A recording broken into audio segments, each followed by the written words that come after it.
All right, so what we have here is a broken down top sirloin butt. And the top sirloin butt, it's funny, like 30 years ago, it wasn't a steak cut, it was a roast. And suddenly it became a really popular steak right across Canada and throughout the US and North America.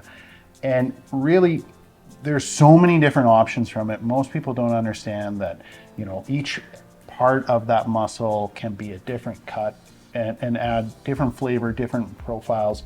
So I love what we've done here. We've broken it down and we're going to talk about the different options. It's also a little bit more of a value cut compared to the tenderloin or the short loin or the ribeye, but it does come with a ton of flavor. So what do we got here? Okay. So yeah, it starts off with a whole sirloin butt. So we cut into 3 pieces. The grain of the cap actually goes a different direction than the other pieces. That's why it removes fairly easily from following the seam of the muscle. So that's why we remove all 3 pieces. So they're all a little bit different fat content, different size. And like you said, they do give you that value where the price is a little bit a better point for people and still brings that nice beefy flavor to it and tenderness too.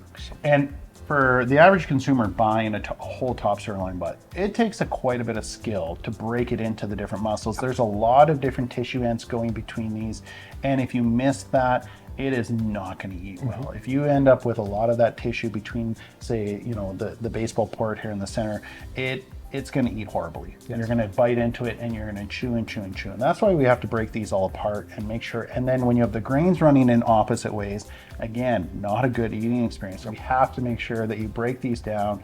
And that's why, especially like at places like Prairie Meats, you have the option of all 3 broken in and getting the cut that best suits what you're looking to do. So this is your steak side sirloin or a center cut sirloin. Now, the beauty of this piece here is lots of customers don't quite know that you can actually do a nice roast out of this. So we have lots of experienced butchers and staff that are very knowledgeable in these different cuts. So if you're coming in looking for a roast that's fairly affordable and great quality, the center cut is an excellent option because it's a decent size. The diameter is about the same and it cooks evenly. So it's an excellent cut for a roast or a steak. Well, and that's the thing is that there's a lot of terms floated out there. You watch different videos and see different chefs and they call different cuts different things. And I think that's the difference with us is having experienced cutters that understand maybe some of the technical terms to maybe more of the more commonly used terms now in the kitchens will help you get the cut you need when you're walking in. Because if you're looking for a cap steak, that might not be what others call it, and having someone that you can go to and talk about it, like our cutters at Prairie Meats, that is huge. So I'll cut a piece of this. Now, for this one, there is a little bit of sinew at the very end. So what we do is we square off the end. So when you say square off, that's a term that's used. Yeah, so lots of it is either straighten the piece out, and for this instance, there is a little bit of some tough fat and sinew that you don't really want to eat. So we usually square off the end. And what we'll do with this is we'll actually make it into beef kebabs because there is some good quality cut out of this and we don't want to waste it. So we will put that into beef kebab, cut the fat out. So when you're talking about that seam, it's this seam right here and you can feel it. And if you cook that and you go to bite into it, it's just going to be like very chewy. Yeah. But the meat itself is still marbled well and tender. So we cut that out and then utilize the other pieces into a beef kebab. So, all right. And then I'll cut one steak out of this. So that's one steak. That's one steak. I like so your the steaks. beauty of this is it does give you a little bit of fat, and then you can see it is still very lean in the middle. So lots of flavor, still get some fat if you like the fat on it. They do vary a little bit, but for the most part, you get that less than a quarter inch of fat on it. So if I'm cooking this steak, and unlike maybe say the tenderloin or the prime rib or those cuts where you can go to a rare, this steak is not traditionally going to be your blue rare or rare. This is a medium rare, perfect, or medium. The people that are looking for a steak that's not necessarily on the pinkish side, this is a great steak to go for value and for performance. And another one too, if they're looking for a marinating steak, I always recommend the sirloin. It's excellent flavor and it works great for marinating. Yeah, but you can cook it the same way at high heats, different methods. It's going to work great. Absolutely. Perfect. All right. So what do we have now? So this is what you call your baseball sirloin. So the beauty of this is similar to a tenderloin. The piece does taper off and you have a wider end and a skinnier end. So if people are looking for different amount of meat in the same thickness, this is an excellent steak to get a 6 ounce or an 8 ounce. It'd be very customized with the size you like. And I will cut one just to show. So I'll square this end off.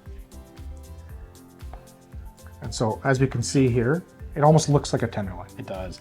It's a very popular steak in the restaurants because it does have that consistency on the sizing, plus like the plate appearance is just wonderful on this. Yeah, and if you're looking for a lean cut marinating steak, this is almost your number one choice for that. And a lot of people that have steaks, they don't want to leave any fat on the plate. This is the perfect one for you. You get to a medium rare, it's going to be tender, and it's going to be an outstanding experience. And like we said, ask the meat cutters, we can cut to any size. And this one also can be a roast. So it's a little bit smaller, it'll cook faster, but we can tie it up for you and it makes a good roast.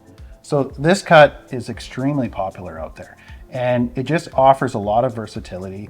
And you can cut it, it almost looks like a New York, but you can also do so many different things. Like you can roast this whole piece and you want, and it would almost perform almost like a flank, which is a little bit of a different cut. It has those muscle fibers, but it is considered very flavorful. Very the strong beef flavor to it. And I know a term that I think it's a Brazilian term is picanha, and we do get lots of customers coming and asking for that.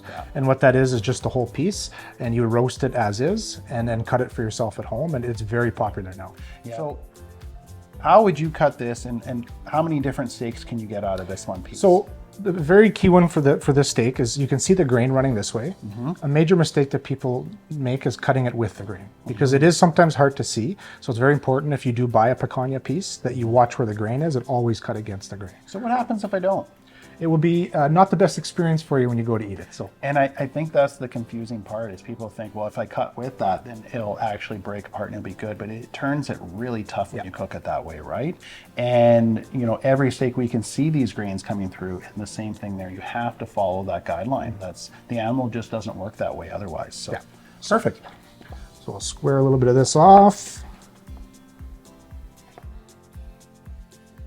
So the beauty of this steak as well is it does taper off. So if I wanted to cut a 5 or 6 ounce piece for a customer, I can cut it from this end and get them still great steak, a little bit smaller. So now also with this, you can see the fat. I would custom cut that. We usually cut to about a 1/4 inch, but if a customer's looking for a little less fat on it, then we would trim that to their liking. So gives it flexibility with the piece. So yeah, especially with a family, if you're saying, hey, I want an 8 ounce, and you have some small children that want maybe a 5 or a 4, or it's just a lighter meal, you can all have the same flavor, the same thickness.